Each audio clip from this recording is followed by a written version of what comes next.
Hello everyone, I hope you are doing well. Today we will talk about how to fix or how to solve the problem of Bluesky app. You click on settings. Here you will click on apps, default apps, app settings. In this list you will search about Bluesky and you will click.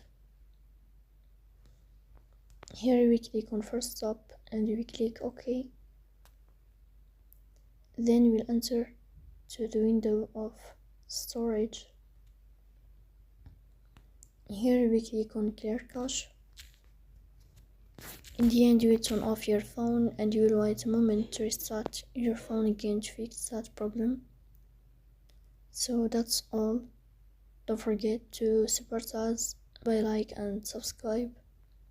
See you next time and thank you for your watching and your attention.